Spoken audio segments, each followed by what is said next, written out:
Tonight we explore mysteries in the world of rock music, its secrets, myths, legends, hoaxes, and even conspiracies, all of which form an intriguing slice of rock and roll history.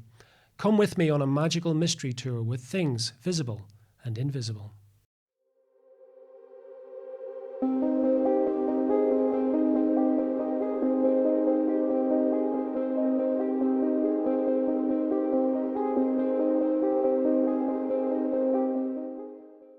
Jim Berkenstadt is a best-selling author and producer, music historian and consultant who has documented the lives and the legends of several rock and roll musicians. He is the founder of Rock and Roll Detective, which provides content and consulting services to the entertainment industry, recently credited for his work on the documentary Get Back. Last year, he published the book with the intriguing title, The Beatle Who Vanished. And he joins me down the line from his home in Wisconsin. Jim, welcome to Things Visible and Invisible. Thanks very much for having me, Seán. Jim, it's a great pleasure to have you here. I mean, I don't know about you, but I think the Beatles have never been bigger. And I know that sounds like a sort of paradoxical statement, but they are huge, especially at the moment. Wouldn't you agree? Yes. Well, first, thank you for having me on. It's a real pleasure to be here, Seán. But I would agree. I mean, they just won a Grammy Award in 2025, for yet another reunion single. And they just came out with Beatles 64, the documentary. There's always something going on, and they're always sort of in our lives. And as someone who grew up with them, that's a real pleasure for me. It also helps me to teach younger people about the Beatles because of all the things going on today. Yeah, I mean, the internet as well. On YouTube, for example, I've noticed a mushrooming of, and they're people a lot younger than us, Jim, if I may say, and they are obsessed with the Beatles, the history of the Beatles, or if putting it a little more maybe clearly, the legend of the Beatles, because there's a lot of stories about the Beatles. Now, I know you are the rock and roll detective, and the Beatles are part of your remit of investigation and have been for quite some time, I believe.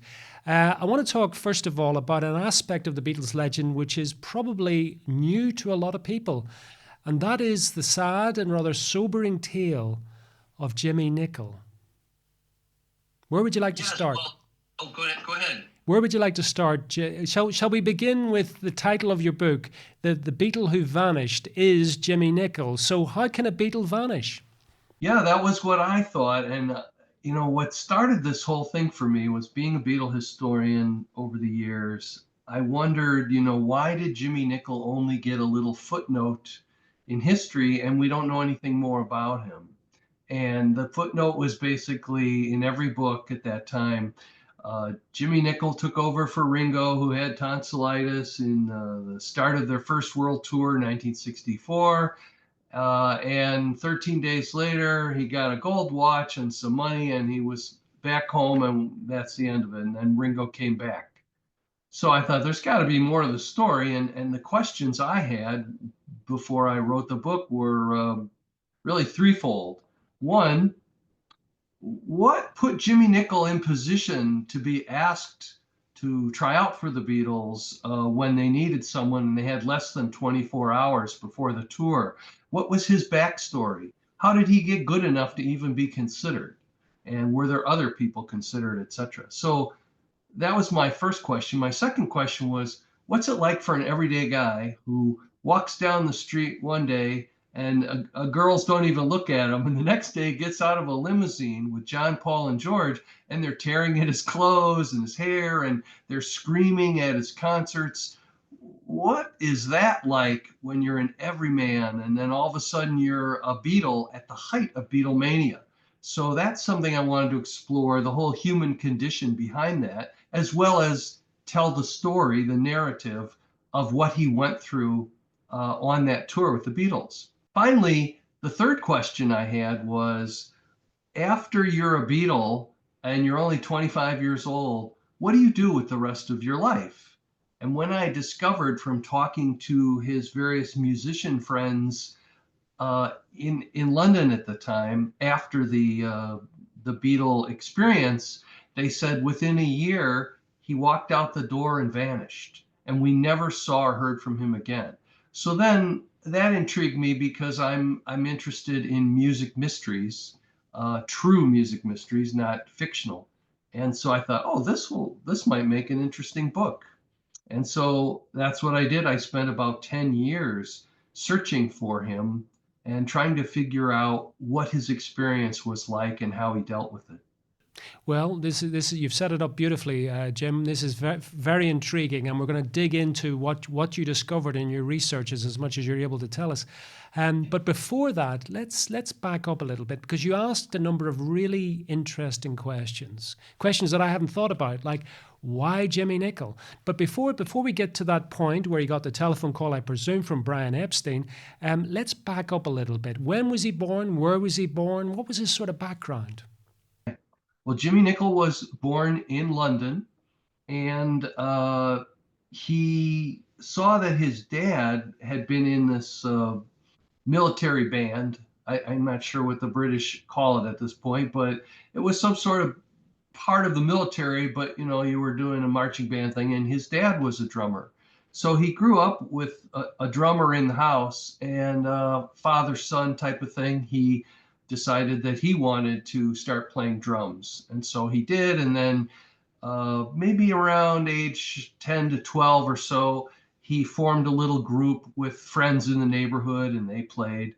And eventually, he went to school and he was involved in drumming in school, and then he got a job at Boozy and Hawkes in London as he got older, where he could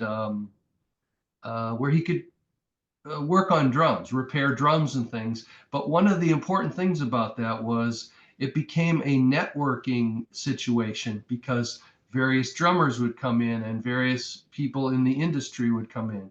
And at the time, there were these coffee clubs booming in the 50s in London, like the Two Eyes Coffee Club and the Flamingo. And so he started going there and hanging out. And eventually he got an opportunity to go up on stage, fill in for some drummer. And then people started to recognize how talented he was because he'd been playing since he was a little boy. So he moved on up and he then joined a band that was Tommy Steele's younger brother, and they eventually got to tour Italy. I mean, I don't want to retell the whole book, but basically he worked his way up. He got to play in different musical situations. He got to do some recording.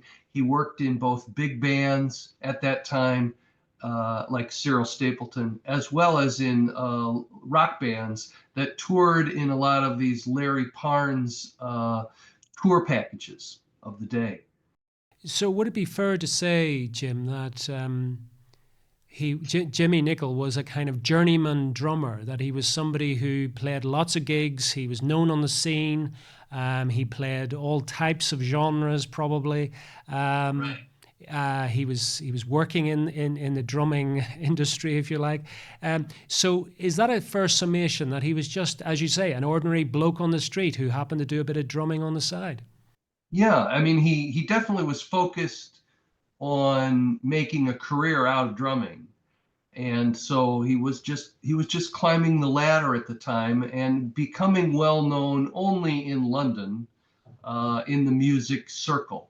And so a lot of different musicians knew him. One of the interesting things was Tony Sheridan was part of that those Larry Parnes tours, and he actually had Jimmie Nicol as his drummer before he ever went to Hamburg and before he ever started working with the Beatles on stage in Hamburg. So, and in my book, there's a very interesting story where the Beatles and Jimmie Nicol are now flying to Hong Kong and they discover that Tony Sheridan is in the back in coach and they're in first class. They bring him up and he immediately greets Jimmie Nicol first because he's an older friend. And the Beatles are very surprised because obviously they knew him quite well too from Hamburg.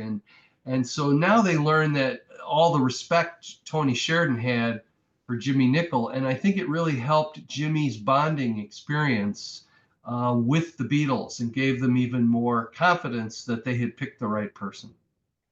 Okay, so that set it up nicely. So we have a man who's in his early 20s, enjoying life, doing what he loves, playing the drums. The Beatles, in the alongside this, have moved from a Liverpool phenomena to a UK phenomena to a by 1964 a global phenomena that had been to the United States and they had conquered the world. They were hit records everywhere. Um, are you in your researches? I mean, was Jimmy particularly conscious of the Beatles? Was he aware? Oh, in fact, he was quite conscious of them. He had in January of '64, which is about 6 months before the Beatles called him in to come down to Abbey Road and uh, rehearse after Ringo got ill. In January, he started to grow his hair as a Beatle haircut. So he was influenced by the Beatle mop top haircut.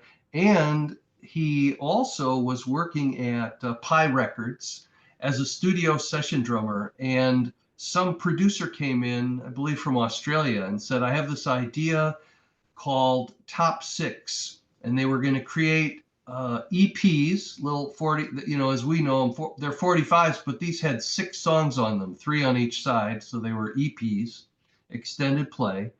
And each song would be a cover version of the top 6 songs in the British charts.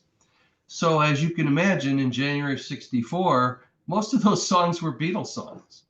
And so, just coincidentally, and the stars aligning for the Beatles and Jimmy learned Ringo's drum parts by doing these recordings of Beatles songs for the top six 40 EP series. So it was just amazing that when he did come to rehearse with the Beatles, he already knew Ringo's parts. So there was very little the Beatles had to worry about when they got on the plane the next day. Do you think that that maybe influenced the decision somewhere along the lines to recruit him? That he was known as, I mean, London and the session musicians. I mean, from what I've read about other bands and other musicians, they all knew each other, right? I mean, this was a quite a close knit scene and quite a convivial scene for a lot of them. Do you think that was it really? That why he got the call? Because there's this session drummer who's been covering Ringo's parts for the last 6 months. Let's give I him. don't, because the research I did showed that they weren't aware of Jimmy at that point in time. And the other thing is, even though there was this sort of congenial friendships and collaborations and such between musicians, they were all very strictly on separate labels. They were working at separate recording studios, and they didn't hop around like you could years later when lawyers figured out how you could play on another album. I mean, remember, Eric Clapton's not listed on the White Album in the credits. That was another, keep it under wraps sort of thing. Back then, it took till about 1969 or 70 before record labels figured out how people on other labels could play on your label. But George Martin told me that he had only vaguely heard of Jimmie Nicol. He had never seen him drumming. He had never recorded with him. He had no connection with him. And when I talked to, there was a gentleman named Charlie the Fixer, and his wife lived to be 102. And I spoke to her maybe 5 years ago. She was still alive. She had perfect memory. And she said, actually, Brian Epstein talked to George Martin and said, why don't you consider this guy, Jimmie Nicol? And so George Martin talked to these people, this woman actually, who was married to Charlie the Fixer, because she worked in the business too of setting up musicians for sessions, and said, what do you think of this guy, Jimmie Nicol? And she said, oh, he's an amazing drummer, and he can play all different types of genres of music. He's very friendly, affable, nice guy. The other thing was that I found lost BBC footage of Brian Epstein in a studio at Decca Records with Tommy Quickly, who was one of his other artists. And in the background, there's Jimmie Nicol tuning his drum kit, and it says Jimmie Nicol, and you can see him there. And he's only like 5 feet away from Epstein. Later, the documentary footage cuts to Brian Epstein behind the glass looking down at the studio. And there you see Jimmie Nicol playing the drums on this song for Epstein's Artist. So clearly, Epstein was aware of Jimmie Nicol's abilities firsthand as an eyewitness. Then there's the other person, which is Paul McCartney. Paul McCartney used to go to the Flamingo to see Georgie Fame and the Blue Flames. And Georgie Fame's drummer at that time was Jimmie Nicol. So once again, Paul McCartney was aware of Jimmy's drumming abilities and styles, having seen him live in concert. Interesting. What year roughly, or what time scale are we talking with the Epstein, that footage, that fascinating footage you've just talked about? It's March of 1964, so about 3 months before Jimmy was called into service. Yeah. Now, just before they called him, I mean, were there a number of possible drummers that they were considering, or was it only Jimmy? There were two others. I can't offhand. I can't recall their names because I'm now on to my like third book after this one. But there were two other drummers they talked to. One of them told me when I interviewed him that he was running his own nightclub, and that he thought if he went away with the Beatles for 2 weeks, that he would lose a lot of business and he would have to do a lot of work to reconstruct that. The second person they asked was a session drummer. I think he had played with the Kinks and a couple other rock bands.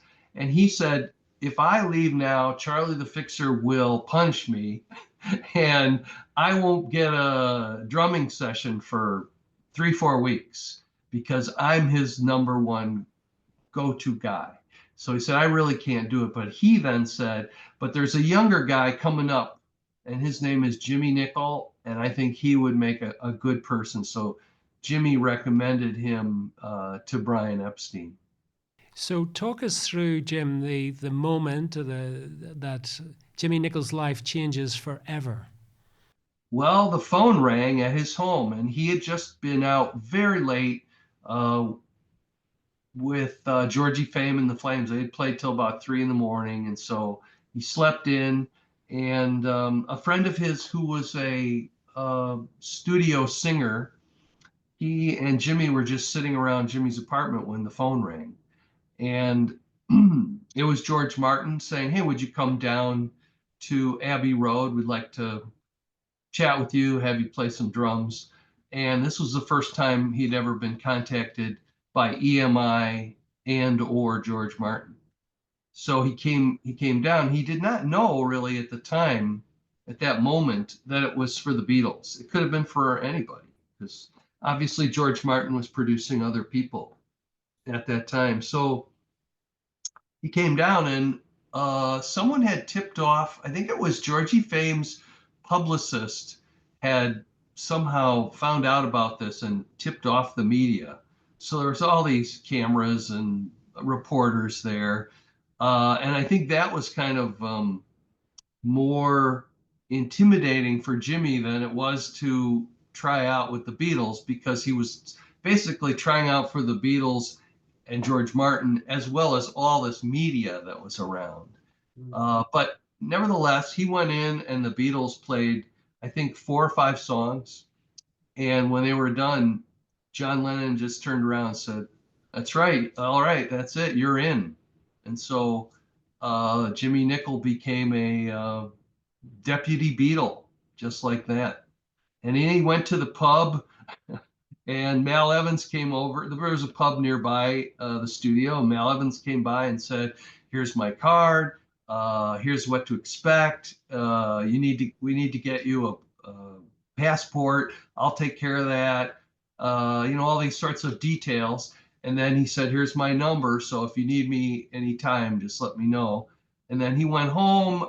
They sent over someone to work on his haircut a little bit more. And they actually brought over Ringo's stage suits and fitted them to Jimmy. And Jimmy was a huskier guy. Ringo was more just like today. Ringo's very trim, and so they had to let out Ringo's suits in order for Jimmy to be able to wear them while he would be playing with the Beatles. It's a really it's almost like a fairy tale, isn't it, Jim? It is, yeah. I mean, one day you're just a journeyman drummer making a living, probably enjoying life, but young. He was still very young at that time. What was he? Yeah, 24, 24, 25? about 24. Yeah. And then the next day you're being turned into a Beatle through costume and haircut and Yeah. also people like you better just explain who Mal Evans was for anybody out there who may not Yeah. remember who he is. Well, Mal Evans, the Beatles first met Mal Evans at the Cavern Club. He was a bouncer, and Neil Aspinall was really the Beatles' first roadie. And at some point, it got to be a lot of work, and with all the girls, surrounding the Beatles at different places, and the build up towards Beatlemania, they felt they needed someone to protect the Beatles. So they hired Mal Evans, and he was not only their roadie, bodyguard, but he took care of whatever their needs were. And that even went into their solo years after they broke up. He continued to do work for the different Beatles until he was killed by the Los Angeles police. Well, I was going to say we may return to Mal at the end of this because we're with this conversation, but that's a very good summation of who he was. He was part of the inner circle of the Beatles. There Yes, were a number of absolutely. people who have come down to us who often, not all, but often came from Liverpool with the Beatles, and they Yeah, formed this kind of core around the Beatles, right. which was very much one that was very hard to get into unless you well, it was just very hard to get into. Anyway, Jimmie Nicol has now found himself in that world. How quickly was it from that moment when he was at Abbey Road doing what he was doing to suddenly he was on a plane to Australia or out to the Far East? He was out touring there. How quickly was Uh, that? Actually, the first place they went was the Netherlands, and it was the very next morning. So really, it's shocking because uh, when I went to Melbourne to research on this book, I found literally, oh gosh, I would say hundreds of snail mail letters back and forth between Brian Epstein and the promoter just to handle the Australian part of the tour. And they had dated wise, they had gone back a year and a half from before this tour started. So I realized, yes, there was no internet, no, and back then, as you and I both know, long distance calls between countries were almost out of the question because they were so expensive back then. And so the only way to organize such a huge first world tour was through letters and agreements and things going back and forth. And so a lot of work to be done. And so it got done. But once Ringo fainted on 12 noon at a photo session the day before they were to leave, that was a big shock for Brian Epstein. And then he, had to share that with the other Beatles. Like, the show must go on. We can't cancel this. It was not only was it so much work to put it together, but you have contracts in place. And back then there were no out clauses for a health emergency having to cancel a tour, and there were also just no legal clauses to protect you. There was no insurance in case you had to cancel a tour. So all the tickets were sold, all the new 45s were in the store for the Beatles to come, and then they would always sing the song that they knew was in the store in those countries. All the Beatles souvenirs and tchotchkes and dolls and lunch boxes or whatever were all well stocked in the cities where this tour was going to be. So they had a very short time to find Jimmie Nicol or to find anyone because the very next day they were going to the airport in the morning. So, what was the? What, I mean, from your researches, Jim, what was the kind of reaction of the other Beatles. They were notoriously close knit. John, Paul, and George, were they all welcoming to Jimmy? Were they all sort of? So when Brian first broached the idea, we have to replace Ringo Starr, and then he did a brief explanation of why, and John and Paul were like, okay, I guess we have to do that. But George was adamant at that time, and he said, no, if Ringo's not going, we're not the Beatles, and I'm not going. So George was very loyal to Ringo, and so that caused a bit of a problem. So eventually, Brian had to sit down with him and explain all those things that I just explained to your audience about why the show has to go on and why we have to do it, and that it's only going to be temporary. And as soon as Ringo gets healthy, we'll fly him back and he'll take over. Yeah. So once George understood that and he agreed to go along with the idea of bringing in a replacement, once he then did meet Jimmie Nicol, the people I talked to who were around the band at that time, including Neil Aspinall, who I spoke to before he passed away, said that George Harrison was very gracious and very welcoming to Jimmy once it was a fait accompli that they were going to have to bring him along. And all three of them were very helpful. You can actually, if you see some video clips on YouTube or somewhere of the Beatles on that tour. There are times where, for example, you see Paul patting him on the back. You see them kind of cracking each other up at the first press conferences. And in fact, when they played their first concert, they lost the beat. Jimmy lost the beat because the screaming was so loud. So you actually see John Lennon turn around on the song and show him the 2 and the 4 rhythm to get him back on the beat, and then he turns back around to the crowd. So that everything was meant to help Jimmy get through this. And then once he got used to it, he just really shined, and they were very happy that he did such a good job to support them and to make the tour be able to happen. What was Ringo's reaction? He's lying in bed, I guess, recovering. Yeah. Was he a little bit put out that he had been replaced so quickly? Yes. I would say if you asked him today, he'd still say he was a little bit put off.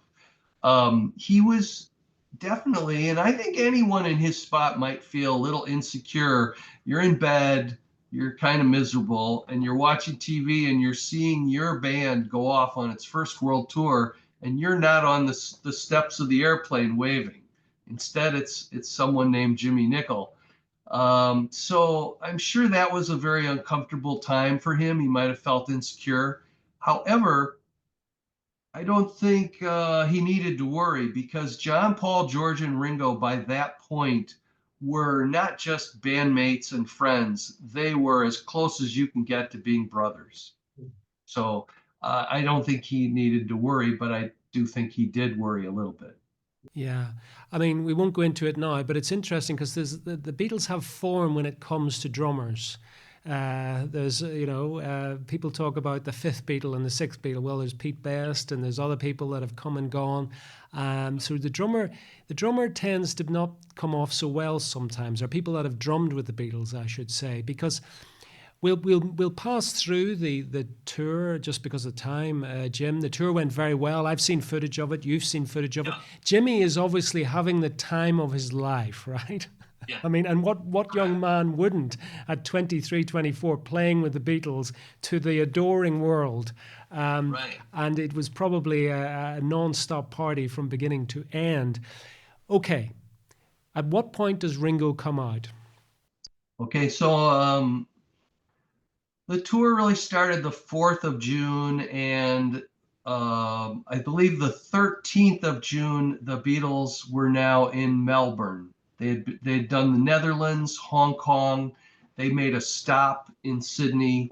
They played 4 shows in Adelaide, and now they had arrived in Melbourne. They were up on a hotel roof waving, and Ringo showed up. He came up. So you actually had 5 Beatles waving to the crowd, 2 drummers. And that's when he rejoined. Brian Epstein flew back. Well, it took a day or two to get over there because he used to have to refuel planes to fly that much of a distance. And so they got over there. They reunite. He reunited with the Beatles, and you could tell they were really excited to have Ringo back. He was excited to be there. And there was this one moment on the rooftop where Ringo turned around in a comical way, and he grabbed Jimmy around the neck and shook him like, "You took my job." And then the two of them both cracked up laughing, and it was just sort of a joke for the crowd. The funny thing is, the woman who, when I was in Melbourne, who ran the archives of all the documents, after I was done with her, I said, you look to be about the age where you might have been in that crowd down below. And she said, "Oh yeah, I was." She said, I pretended to be my mom, and I called into the very strict Catholic school and told the nuns that I was sick. And then I went down with all those 300,000 kids. And I said, "Did you happen to notice there were 5 Beatles up there?" She said, "No." I said, "Did you happen to notice there was a guy that wasn't John, Paul, George, or Ringo?" She goes, "No." Mm-mm. And so a lot of people maybe didn't even take notice when he was behind the drum kit playing these earlier shows, because it was really Brian Epstein's goal to pass Jimmy off as if he were Ringo. And a lot of all the posters and tickets said John, Paul, George, and Ringo, and the programs and things. So it was very interesting when Ringo came back. Oh, one more little note about this gal. She said, "I was the only blonde in this 300,000 crowd of brunette girl fans." And she said that was really unique at the time.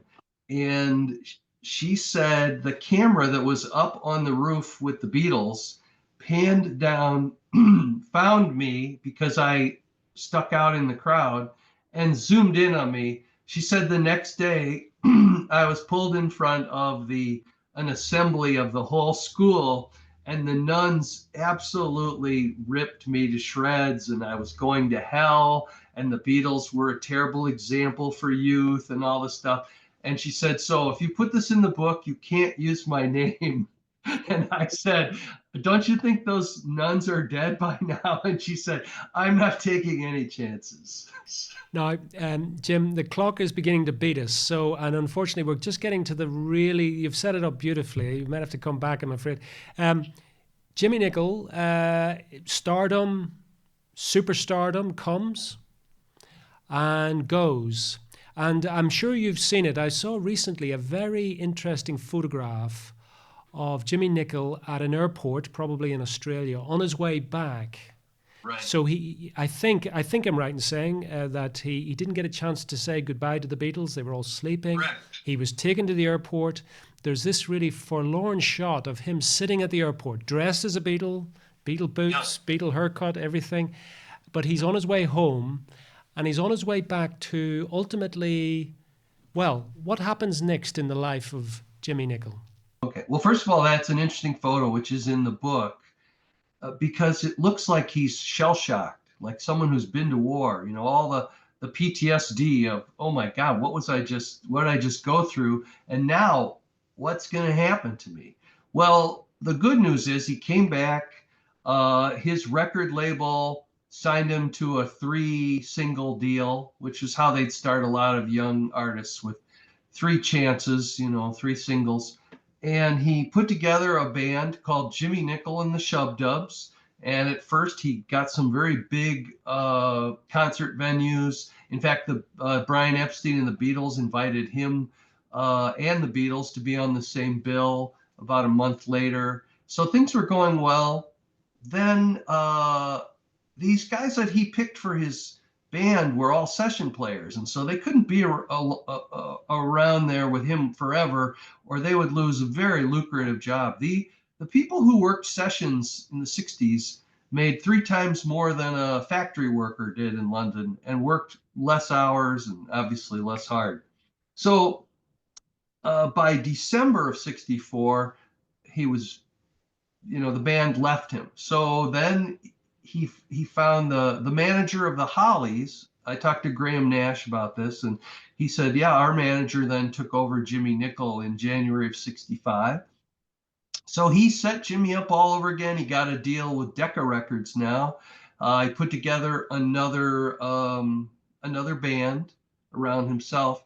But keep in mind that when you're a drummer and you're in the back and you're not singing, how do you do well? I mean, think about this, when Dave Grohl and Nirvana had to break up, Dave was the drummer, but what did he do? He grabbed a guitar and started writing music, and he was always out front, and the Foo Fighters became very famous and did a great job. So Jimmy didn't think of that part of it, and he had just a nameless guy singing these songs, and it just didn't go over well. Also, his musical style was sort of ahead of its time. It was sort of a blend of jazz rock, something that would become popular later in the decade. So by the end of about summer of '65, he was bankrupt, divorced, out of work, broke. He got a little bit of work from uh, Peter and Gordon, thanks to Paul McCartney. And then he just walked out the door and vanished. Just pause there for a second, Jim. You probably know this quote. I came across it recently from Jimmie Nichols, which I'm going to paraphrase it because I haven't got it to hand, but it was along the lines of, before the Beatles, I was very happy. I had a good life. I was earning a living. His life was just coming along nicely. Then the Beatles happened. And then he said something along the lines, and you can correct me on this, that something along the lines of, when the fame died, so something inside me died as well, or something inside me was dying as well. And I thought that was almost like a Greek tragedy, to be exalted up with these rock gods, to become a rock god for a matter of days, like a couple of weeks.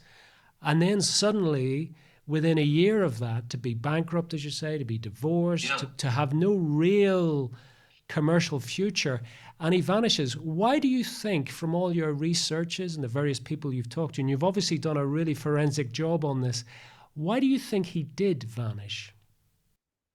Well, I think that was his way of looking for a new opportunity. And I think that he always liked traveling the world. So being on that trip with the Beatles, he was the only one who could escape the hotels and go out and see the world, see these countries. So I think it was twofold. One, I can just sort of leave this mess behind and just start all fresh and new and get new work somewhere else. I know I'm a good drummer. I can also mention that I played with the Beatles, etc., and I'll just get new work somewhere else. So I think that was his thought at the time, and it actually worked. A lot of people say, "Oh, it's a sad ending." All this, actually, it's not, because he did pick himself up. He did quite well for 2 years in Sweden. Then he went to Mexico, where he was successful. He went back to London. Uh, One thing that did happen was that he found out what about the double-edged sword of fame. And in fact, I think Butch Vig, who produced Nirvana and other bands, in fact, he's produced Paul McCartney one song.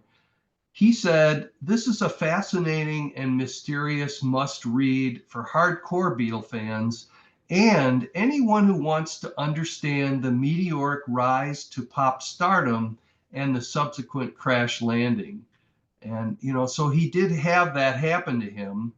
And I really try to explain that, not only uh, from the outside looking in, but also trying to look into, Jimmy's observations and some of the comments he made about it as well.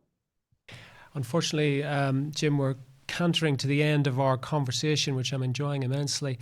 Do we know if Jimmy's still alive? Well, let's just say I updated this book, and it's called The Beatle Who Vanished, the 60th Beatles Anniversary Tour. And I discovered what happened to Jimmie Nicol after really now about 20 years of research. And so the new book answers whether Jimmie Nicol is dead or alive. It answers what happened to the famous gold watch that Brian Epstein gave to him. And it talks about a very clandestine person named Josephina, who, what I did was I went back to all my old interviews, and I saw in a couple places where this name was thrown out, like, oh, Jimmy had a friend named Josephina. And so then I went back to people in Mexico, and they apparently put on sort of a kind of like a Grammy Award type of situation around 2015. And at that time, they wanted to present gold medals to people who were important and significant in the history of Mexican rock and roll. And so they decided Jimmie Nicol was deserving of that award as well as others. And so they tried to find him. They went to his second wife, Julia, who he had married in Mexico for a while, and she didn't know. No one knew where he was. And so they had the event. They gave the gold medal for Jimmy to his former wife, Julia. And that's in the new book as well, and all of her commentary. But then I said, did you ever hear this name Josephina? And this is the organizer. And he said, I did. I got a call from a Josephina who asked if she could collect this gold medal that was given to Jimmy. And he said, I told her, I gave it to Julia, Jimmy's former wife. And then she just quickly hung up the phone. So there are all these little Josephina clues out there that I had to figure out how they all work together to eventually learn what finally happened to Jimmie Nicol. And it's all in the book. Well, absolutely. And the book is a must read for any Beatle fan or anybody just interested, as you say, in how fame, what it does to people. Especially probably more relevant than ever in our age, Jim, where people through social media, etc., suddenly find themselves with huge audiences and in unexpected ways and with unexpected consequences. Tell people where they can find out more about you, where they can purchase the book. Sure. Well, my general website, which will let you know all the different things I've done, such as what you see on the posters, consulting to the Beatles and other artists. It also lists all of my books and various things I've done over the years. That's rock and rolldetective.com for general overview. And then in the UK, amazon.uk.co, you can find the Beatle Who Vanished 60th anniversary Beatles tour edition there, and other books as well. And also there's a website if you want to know a little bit more about Jimmie Nicol. It's called thebeatlewhovanished.com. And then if you're just into general mysteries, I've written a book recently called Mysteries in the Music, Case Closed. That's available at Amazon, and also you can find it at musicmysterybook.com, which is another one of my sites. Well, the mystery continues, Jim. We will have to have you back because this is an endless source of fascination to me and the audience. Thank you. You are the self-styled rock and roll detective, and I think today anybody listening to you knows that you really do bring a forensic eye to these very human stories behind the legends that are often presented in the music world. So, for the moment, Jim, thank you so much for coming on Things Visible and Invisible. Thank you very much, Seán. It's been a real pleasure being on your show, and I look forward to chatting again sometime. Thank you for joining us on another episode of Things Visible and Invisible. We're dedicated to uncovering phenomena that challenge our understanding of reality, from ancient enigmas and paranormal encounters to scientific anomalies and forgotten histories. If you enjoyed this journey into the mysterious and unexplained, please consider subscribing to our channel and hitting the notification bell to stay updated on future explorations. Have a personal experience or story that aligns with our investigations? We'd love to hear from you. Visit our website at tvi.show and reach out through our contact form. While we can't feature every submission, we review them all and your story might be featured in an upcoming episode. To support our continued investigations, please consider becoming a Patreon supporter or channel member. Your contributions make these explorations possible and give you access to exclusive content, early releases, and monthly behind-the-scenes discussions with our team. Don't forget to check out our merch store. We've got everything from TVI-branded t-shirts and hoodies to stickers and coffee mugs, perfect for showing your support while keeping the mysteries close. Thank you for watching, and we'll see you next time as we continue to explore the things visible and invisible.